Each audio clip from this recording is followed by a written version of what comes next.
But with that being said, I'm going to introduce Lizzie. Lizzie is one of our three graduating student interns. She's going to be graduating in a few weeks, and she's done a really great job this semester with all kinds of incredible things, from helping with website to really being our social coordinator and kind of being our rock in a lot of different ways this semester. So we're really appreciative of Lizzie.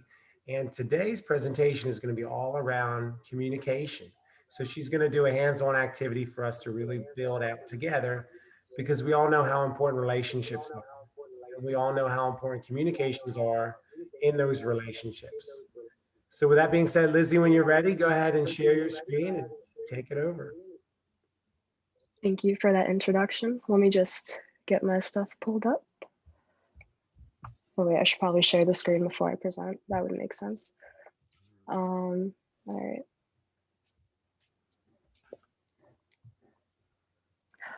Okay. Hi everyone. I'm Lizzie Brown Cordero, and my presentation is on strengthening your relationships through having healthy conversations. So this is the agenda that we're going to kind of go through today. So first, I'm going to go through a personal story.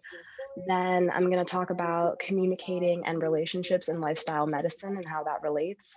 And then I'm going to talk about conversations. What are they? Why they are so important. And then I'm going to talk about listening in a conversation, questions, the power of them, tips in asking effective questions, and then my favorite part, the Get to What Matters toolbox. Okay, so social health. Why is it so important? So not a lot of people. Hey, Lizzie, hold on 1 second if you can. Hey, can everybody please mute yourself? We're getting a lot of echoing. Let me see here. There is a lot of echoing. I didn't want to say anything, but yeah, no, Lizzie, stop sharing for 1 second so I can see everybody. Because I can mute everybody. Yeah, it already sounds better. Yeah. Let me just do a quick check. All right. Mute. All right. No reason to mute everybody.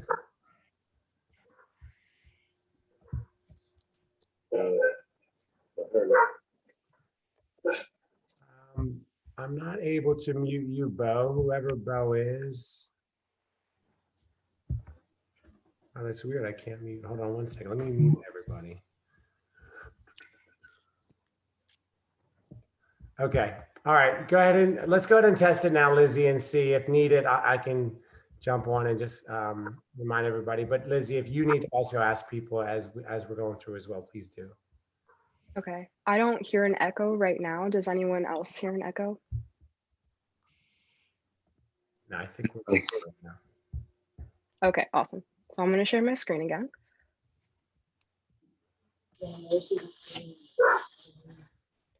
All right, so to start off from where I left off. So social health, why is it important? What is social health? And I was kind of asking this question for myself for a long time. So social health is our ability to interact and form meaningful relationships with others. And I actually have a little personal story that I'd like to share. Before I started Transform, I wasn't really a good communicator with anyone. I lost a lot of friendships along the way through high school, through middle school, and it wasn't anything bad that happened. It was more so me not being able to effectively communicate my needs and what I wanted in my friendships. So a very recent example actually was that I was having like issues with my friends right now that I've known since high school. And I started to distance myself and not really talk about what was bothering me or what was bothering me with them. So then one day I was like, you know what, let me FaceTime my friend. Let me tell her everything that I need to say to her, everything that I need for her to know what would help her be a better friend to me. And just that 10-minute conversation really changed our whole friendship dynamic. And we were able to just grow from there. And just really succeed in our friendship. So it was that one 10-minute conversation that really changed everything. So that's why social health is important to me. And not only that, social health has a lot to do with lifestyle medicine. And for those of you guys who don't know what lifestyle medicine is, it's a practice that focuses on 6 key areas of your lifestyle to improve someone's health. So that little infographic that you see on the right, so the 6 core areas of lifestyle medicine, they're well, Transform says it differently, so I'm just going to say it how Transform says it. It's move more, sleep more soundly, manage stress better, cultivate relationships, sleep more soundly, avoid risky substances, and eat smarter. So I'm going to break down the 6 core areas and kind of talk about how they relate to social health. And not only that, how each of these 6 core areas can improve your social health. So firstly, moving more. So, a way that you can improve your social health by exercising is, even if you join a gym or take your dog out, you can really use this opportunity to interact with people in your neighborhood, in your environment, and even just smiling at someone when you're walking your dog, like, or your cat, whoever you want to walk down the street. Like, you can have that little nonverbal communication that can go a long way in potentially forming a friendship. Sleeping more soundly. This also has to do with social health because scientists argue that if someone is sleep deprived, as in if they don't get their 7 to 9 hours of recommended sleep, they are less likely to approach someone. They're even less likely to smile at someone down the road, to smile at a stranger or anything. And I don't know about you guys, but if I don't get my, let me see, at least 8 hours of sleep, I literally don't want to talk to anyone. Like, I'll just want to stay in my house, cuddle my dog, and not talk to anyone. So then our next areas, we have manage stress better. So a way that you can improve your social health by managing stress better is to really use your friends. You want to use them to listen to your concerns and also to use them to kind of keep track of your goals.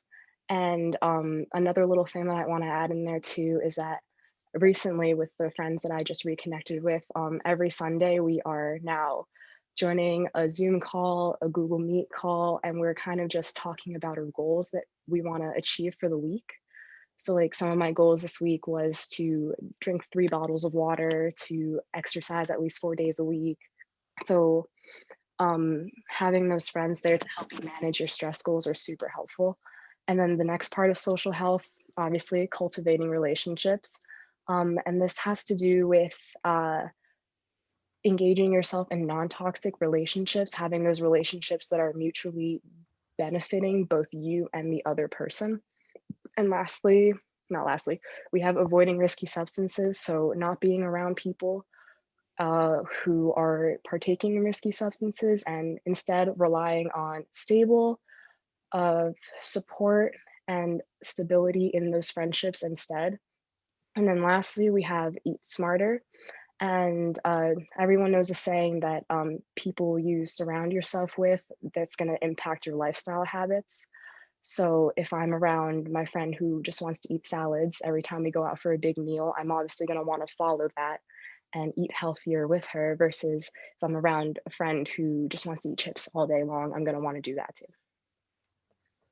So talking a lot about relationships. So there's a lot of different types of relationships. I already mentioned one of them, friends, but there's also relationships you can have with peers, with your classmates, with your colleagues, people you work with significant others, with other family members like your siblings, your cousins, your aunts, your uncles, whatever, and your parents. And with these relationships, the core is having healthy and meaningful conversations, because those conversations are key for long lasting relationships. And that actually goes on into my next slide, which is an interactive activity. So if everyone wants to get out their piece of paper, and we're going to do a little activity that teaches us a little bit about listening and interpretation. So there are some rules. So either you can close your eyes or turn off your video, because you're not really allowed to look at your own paper or ask any clarifying questions. So I know whoever wants to turn off their video or just kind of close their eyes when they're doing this. So I have we're going to create an object right now, and I have the directions on my phone right now. So I can't really see who has their video off or whatever. All right, so I'm just gonna start. So step one, we are going to fold our paper in half, hot dog style. So repeat it again, fold paper in half, hot dog style. Step two, we are going to unfold the paper, then fold the upper corners into the center of the paper. I could provide a visual actually. That's the visual. That's the only visual I'm giving you. And then you're going to fold in half, hot dog style. That's step three. Fold in half, hot dog style. And step four, you're going to fold the top half down to the bottom half on both sides. So again, fold top half down to bottom half on both sides. And then you should have created your object. So if anyone wants to turn on their camera and show me what they created, or even just tell me, unmute yourselves and tell me what you created, that would be great. Lizzie, you, for this, you might want to stop sharing your screen just so we can see everybody together. Okay. Let me put us all in gallery view. All Oh, right. Kenzie, I see Kenzie showing hers. I see someone with the name, oh, Kevin, iPhone, hello. Okay, great. So does anyone want to tell me what they created? Just unmute yourselves.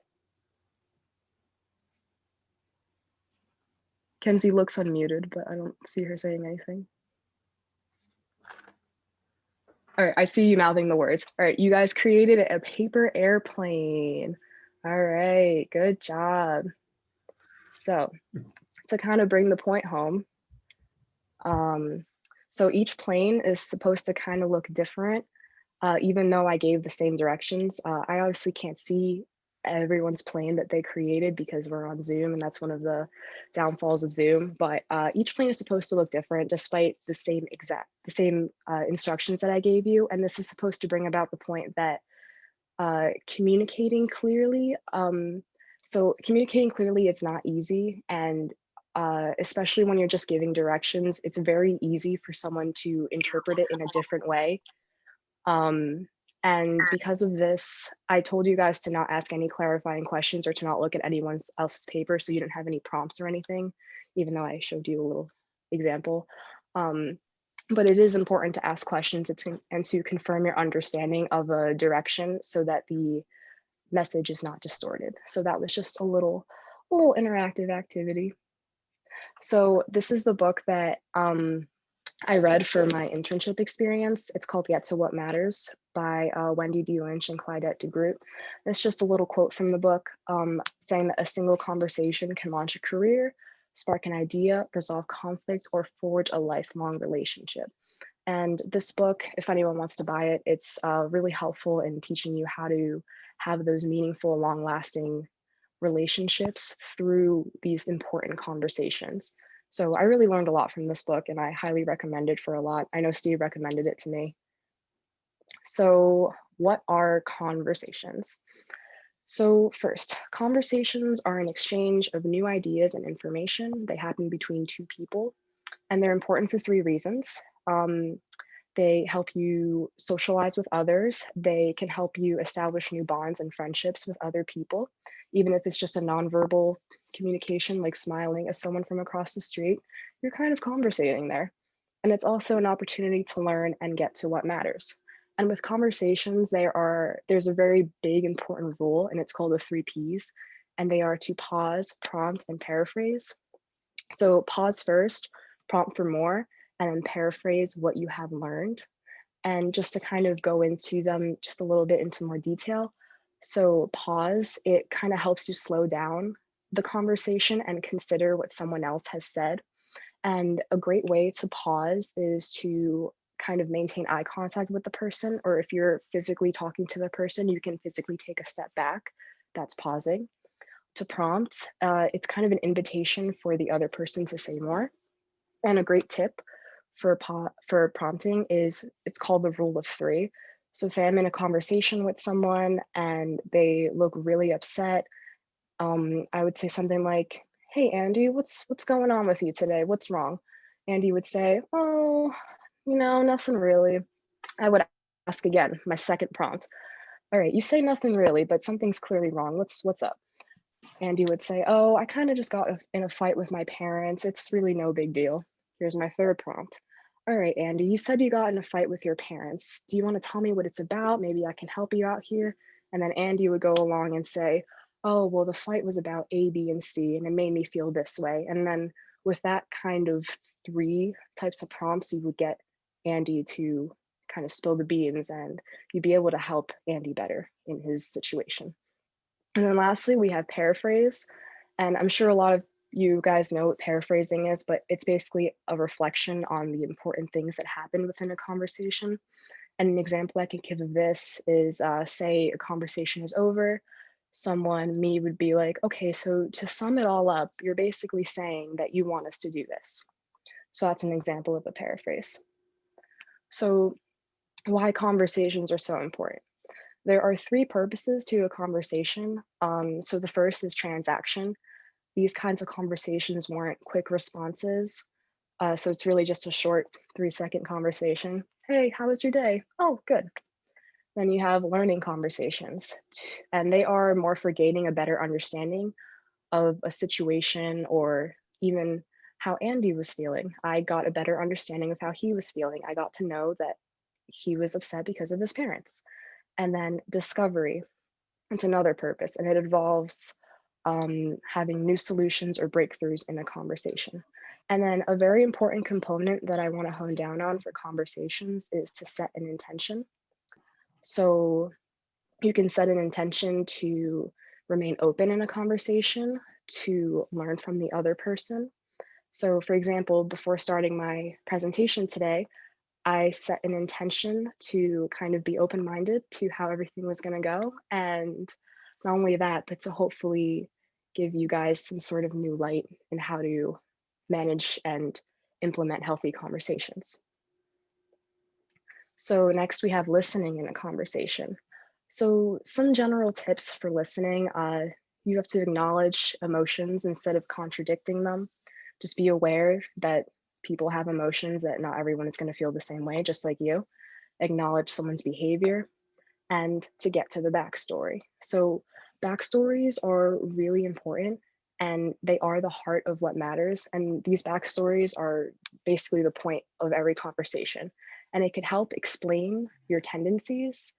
So, a tendency could be to problem solve. So, if if someone is having a conversation and they clearly have a problem about something, um, a tendency to problem solve would be, "Oh, I know the solution to your problem," and they haven't even finished their conversation.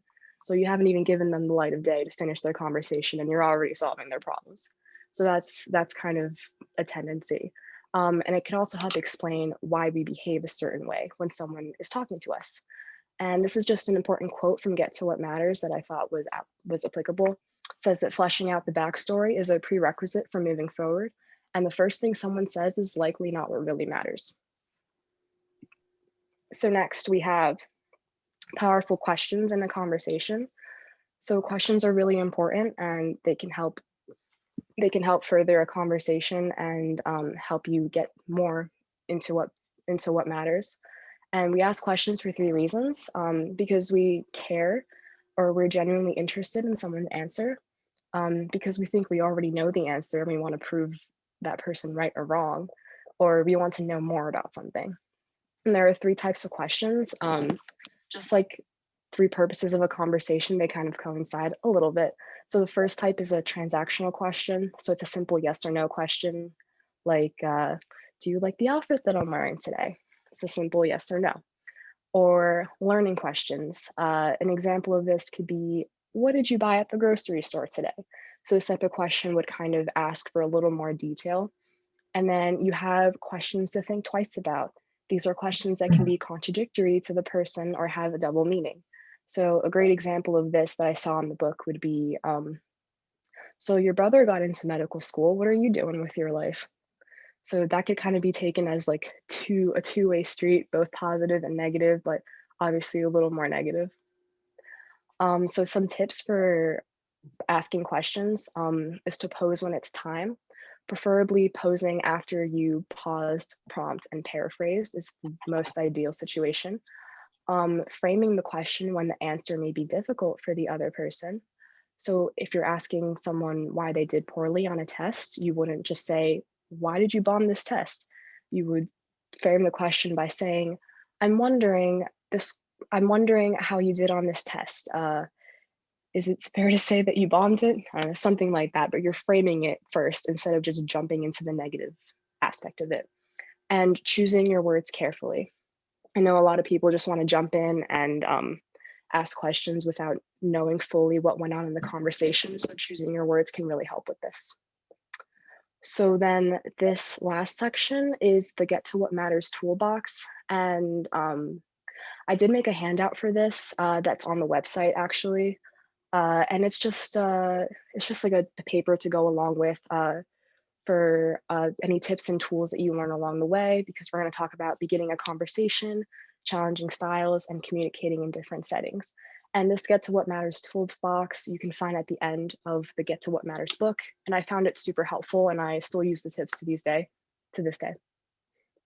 So first, beginning a conversation. So some of the tips that the book taught me was to make it comfortable for all of those involved, to be present in the conversation, to build rapport.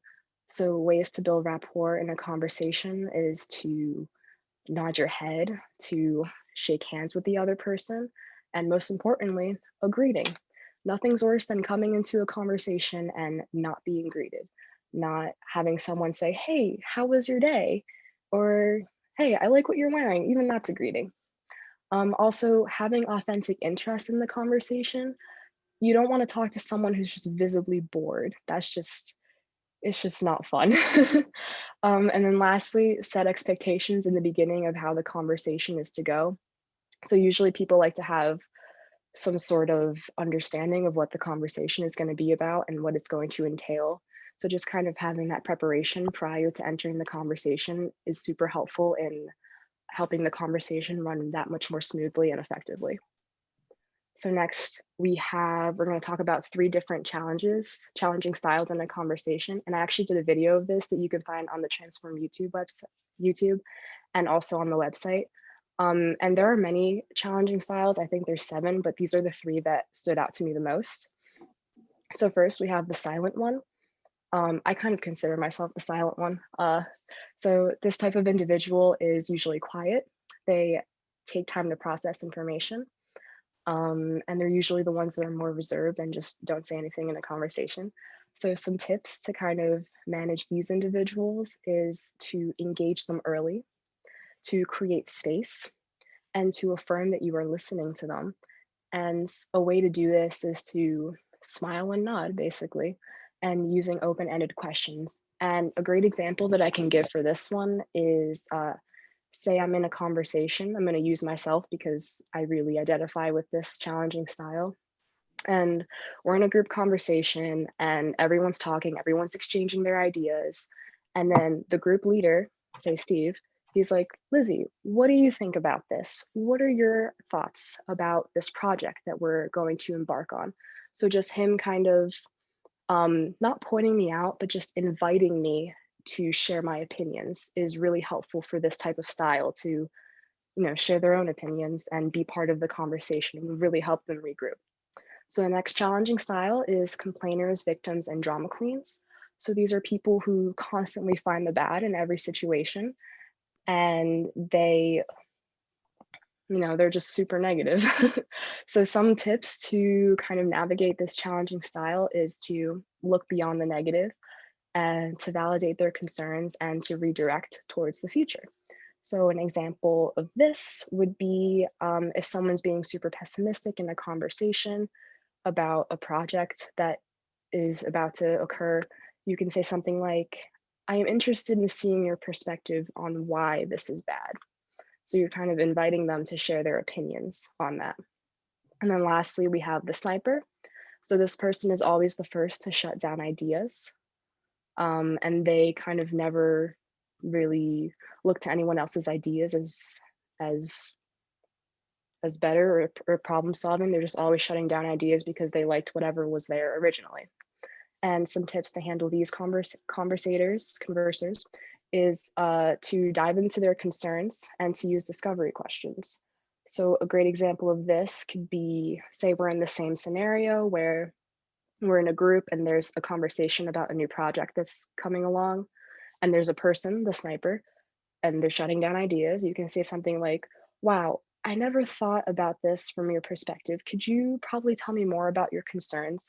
Help me understand why you're not okay with this idea or this new project.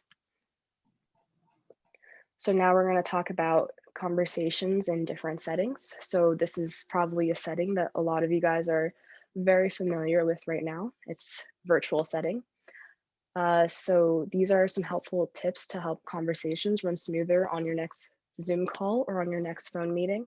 So it's important to reconsider multitasking. So multitasking is when you're in a Zoom meeting like this and you're probably sending an email at the same time.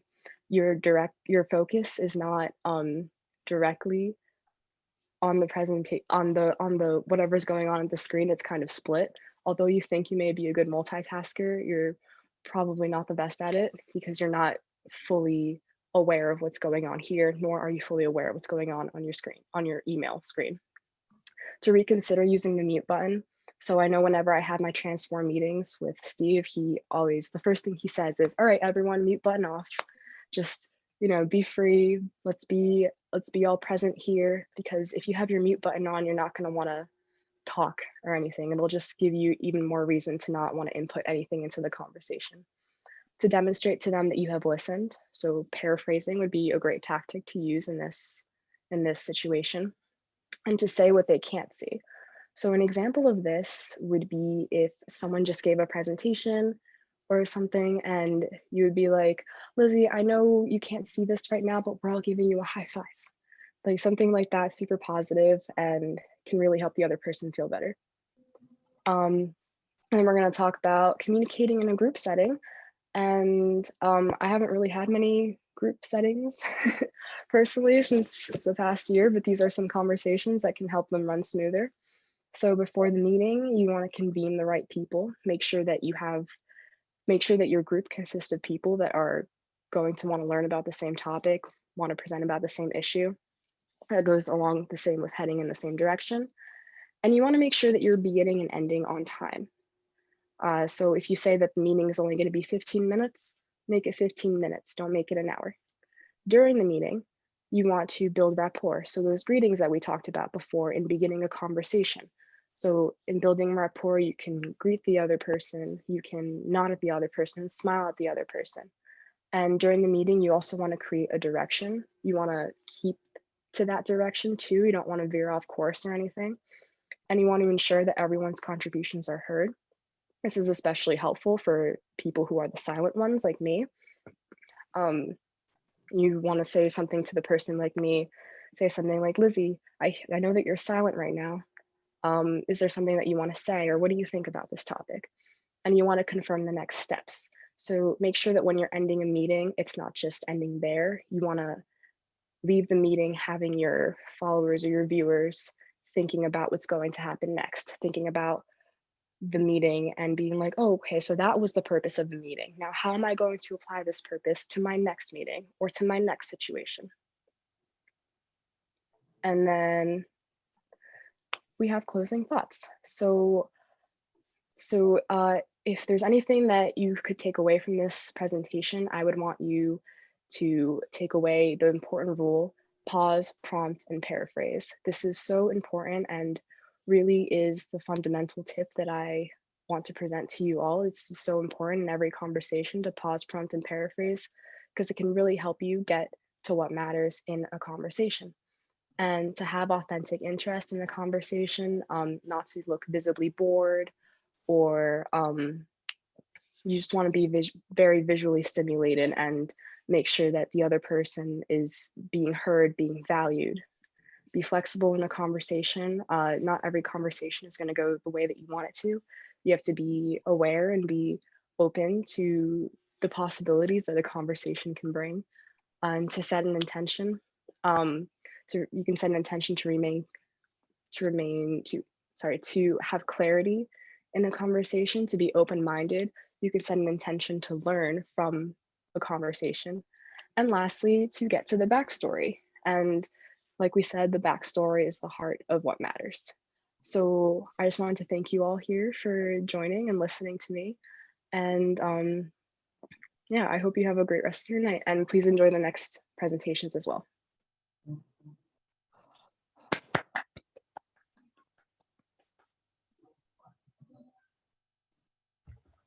Great. Thank you, Lizzie. We appreciate you taking us through that and helping us get to what matters. And I think you did a good job throughout that presentation of really helping call certain things out to us and challenge us. I know for me, when you said about like multitasking, that's one of the things that I often struggle with because, the busier we are, we need to say, I need to slow it down and I need to do one thing.